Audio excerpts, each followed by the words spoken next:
Second chapter है computer accessories, computer के यंत्रांश।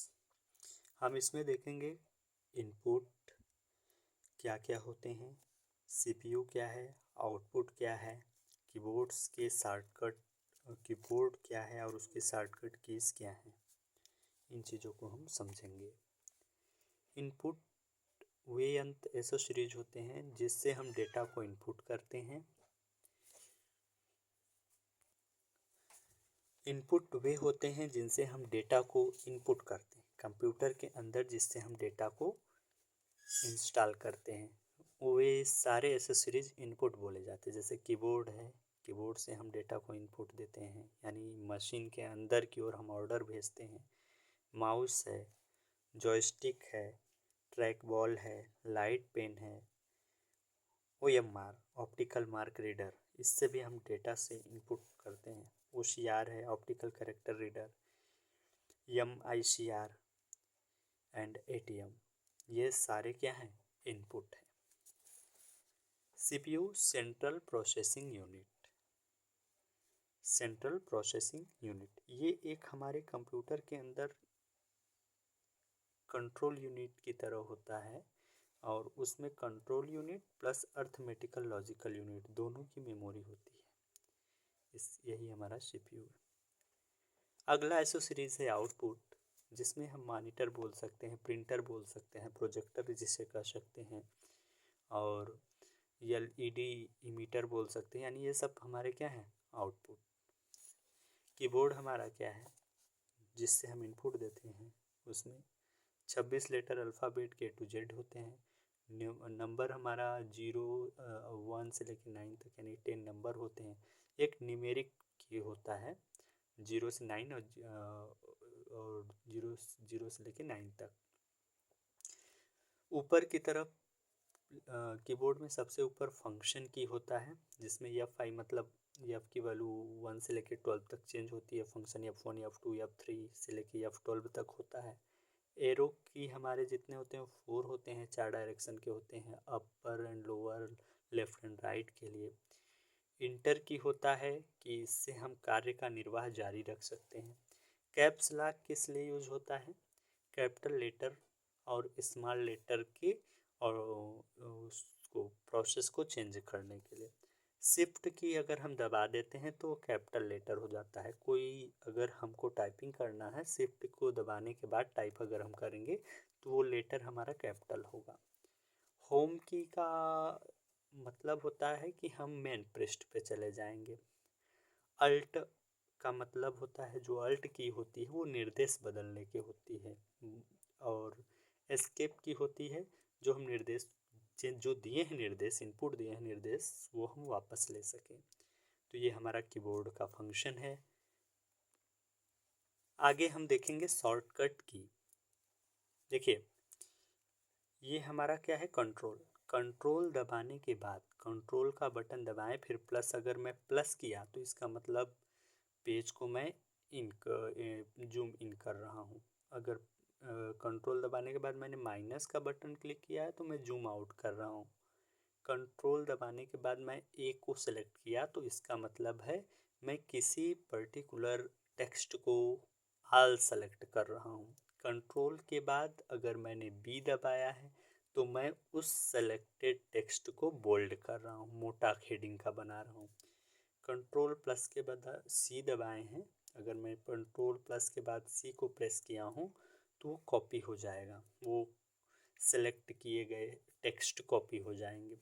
Control के बाद अगर मैंने एच प्रेस किया है तो वो हमारी हिस्ट्री ओपन होगी, और या फिर मैं किसी लेटर को रिप्लेस कर सकता हूँ। कंट्रोल के बाद अगर मैंने W को प्रेस किया है तो ये हमारा पैनल क्लोज हो जाएगा। कंट्रोल के बाद अगर मैं F इनपुट दिया हूँ तो मैं किसी चीज़ को फाइंड कर रहा हूँ। कंट्रोल के बाद मैंने I क्लिक किया तो इसका मतलब जो मेरा टेक्स्ट है मैं उसे इटैलिक में कन्वर्ट कर रहा हूँ। कंट्रोल प्लस के बाद अगर मैंने K इनपुट किया है तो इसका मतलब मैं वहाँ पे कोई हाइपर लिंक को ऐड करने जा रहा हूँ। कंट्रोल के बाद अगर मैंने P प्रेस किया है तो इसका मतलब होता है मैं किसी PDF को प्रिंट कर रहा हूँ।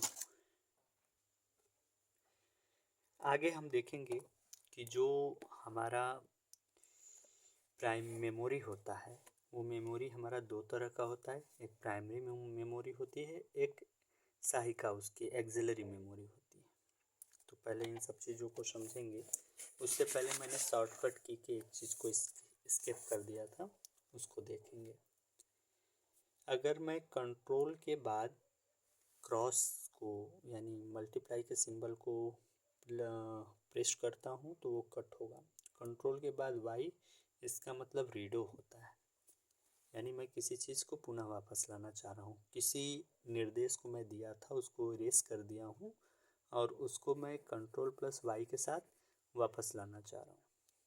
और मैं बैक जाना चाह रहा हूँ किसी एक स्टेप पे, तो कंट्रोल प्लस जेड, इसको अंडो बोलते हैं। अब अल्ट की के क्या प्रोसेस है। अल्ट के प्रेस करने के बाद अगर मैंने ए दबाया है तो इसका मतलब मैं ओपन क्लोज लेआउट पर हूँ। अल्ट के बाद डी प्रेस किया है तो इसका मतलब go to command box.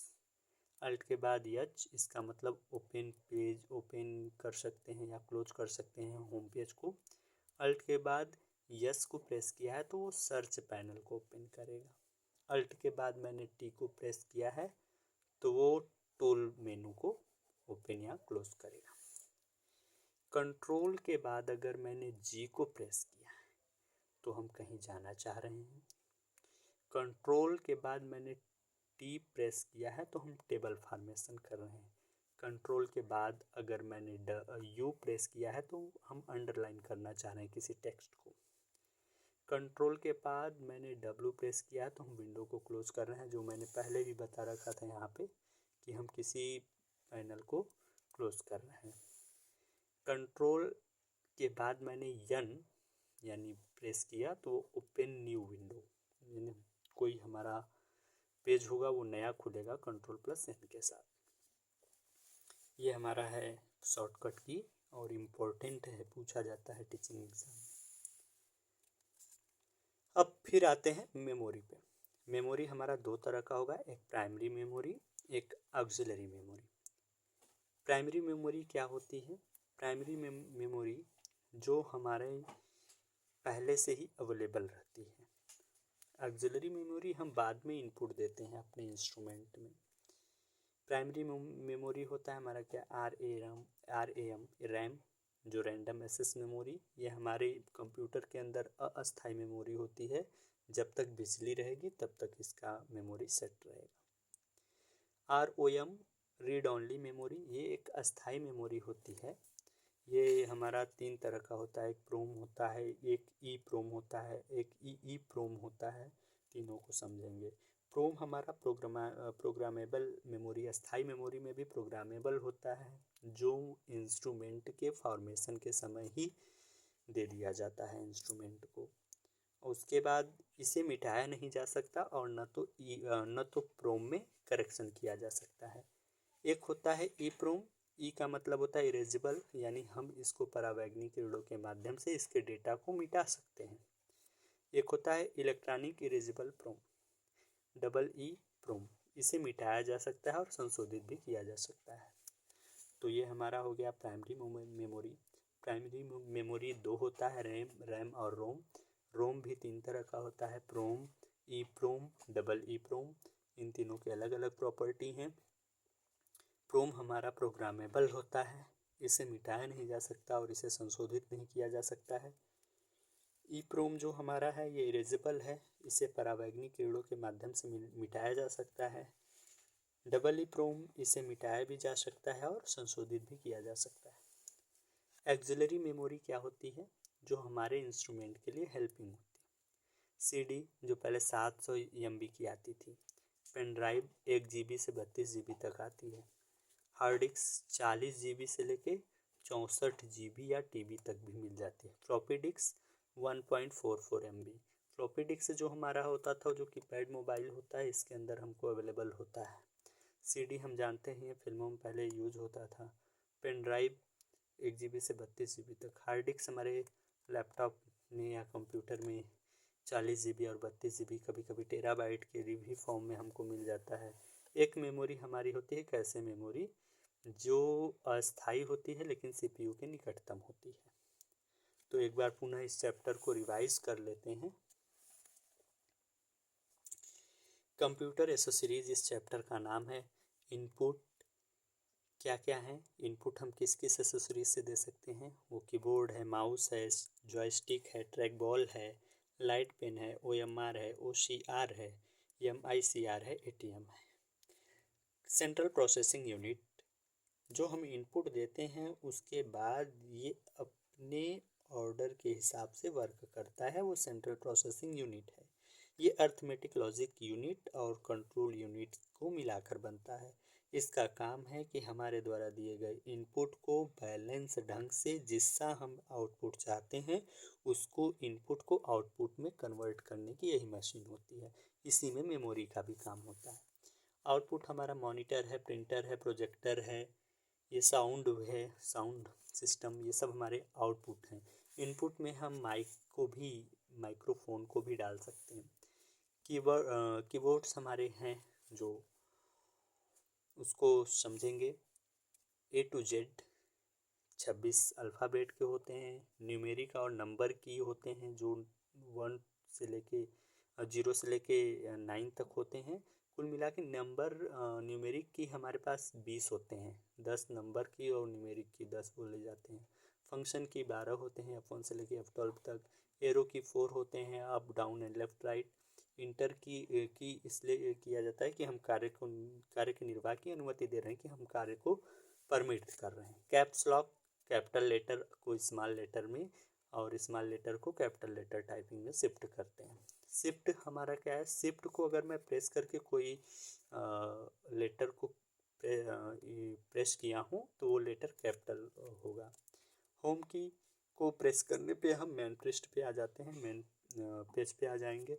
Alt का मतलब होता है कि हम निर्देश चेंज करना चाह रहे हैं। एस्केप की निर्देश को हम वापस लेना चाह रहे हैं। और एक चीज़ स्किप हो गया था, CPU के 3 घटक होते हैं। रजिस्टर होता है, मदरबोर्ड होता है, बस होता है, आउटपुट। ये सब CPU के कई सारे घटक हैं, ये इतना इम्पोर्टेंट नहीं है। लेकिन इनपुट और output central processing unit, control unit और अर्थमेटिक लॉजिक यूनिट से मिलकर बना हुआ है। तो इन सब चीज़ों को देखना ज़रूरी है। शॉर्टकट की एक बार फिर से देख लेते हैं। अगर मैं कंट्रोल को प्रेस कर देने के बाद मल्टीप्लाई यानी क्रॉस सिंबल को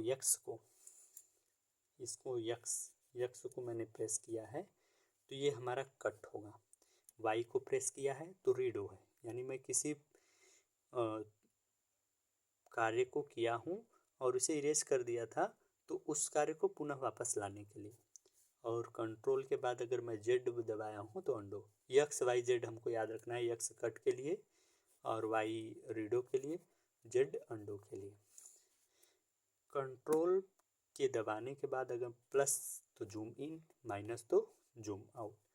ए तो ऑल सेलेक्ट, बी तो बोल्ड, सी तो कॉपी एंड यस तो open history replace and W control panel and F find, I italic and के इंसर्ट हाइपरलिंक के लिए, पी प्रिंट के लिए, भी पेस्ट के लिए। ध्यान देना है सब कंट्रोल के प्रेस करने के बाद इतना प्रेस करेंगे तो हमारा ये ऑर्डर होगा। अल्ट के बाद अल्ट प्रेस करते हैं, उसके बाद अगर मैं ए को प्रेस किया हूँ तो ये ओपन क्लोज लेआउट के लिए है। अगर डी को प्रेस किया हूँ तो go to the command box के लिए है। एच को अल्ट के बाद एच प्रेस किया तो open close home page, alt plus S search panel, alt plus T open close tool menu, ये सब है। कंट्रोल के बाद मैंने जी प्रेस किया तो गो टू, कंट्रोल के बाद टी तो क्रिएट टेबल, कंट्रोल के बाद यू तो अंडरलाइन, कंट्रोल के बाद डब्ल्यू तो क्लोज विंडो, कंट्रोल के बाद एन तो ओपन न्यू। मेमोरी हमारा दो तरह का होता है, एक प्राइमरी मेमोरी, एक ऑक्सिलरी मेमोरी। मेमोरी दो होते हैं, एक प्राइमरी एक ऑक्सिलरी। प्राइमरी में रैम है, रोम है। रोम के 3 प्रकार हैं, प्रोम, ई प्रोम एंड डबल ई प्रोम। और ऑक्सिलरी में सीडी है, पेन ड्राइव है, hard disk and floppy disk. RAM हमारा अस्थायी मेमोरी होता है, रोम हमारा अस्थायी मेमोरी होता है जो रीड ओनली मेमोरी होता है। रैम रैंडम एक्सेस मेमोरी होता है, ये अस्थायी होता है। जब तक कंप्यूटर को बिजली सप्लाई होती रहेगी तब तक ये कार्य करता है। रोम हमारा होता है अस्थाई रोम हमारा अस्थाई मेमोरी होता है, ये स्टेबल रहता है। ये 3 तरह का होता है। प्रोम का मतलब होता है प्रोग्रामेबल रीड ओनली मेमोरी, इसे मिटाया नहीं जा सकता है और न ही संशोधित किया जा सकता है। ई प्रोम इरेजेबल प्रोम होता है, यानी erasable programmable read only memory, इसे परावैंगनी किरणों से मिटाया जा सकता है इसके डेटा को। डबल ई प्रोम, इसे मिटाया भी जा सकता है, संशोधित भी किया जा सकता है। एक्सिलरी जो सहायक मेमोरी होते हैं वो सीडी होता है, 700 MB तक पहले आता था। पेन ड्राइव 1 GB से 32 GB तक होते थे। हार्ड डिस्क 40 GB से 64 GB, कभी कभी टेराबाइट में भी मिल जाते हैं। फ्लॉपी डिस्क 1.44 MB तक होता है। कैशे मेमोरी जो होता है कंप्यूटर की अस्थायी मेमोरी होती है, CPU के निकटतम होता है। धन्यवाद, अगले चैप्टर के लिए इंतजार करें।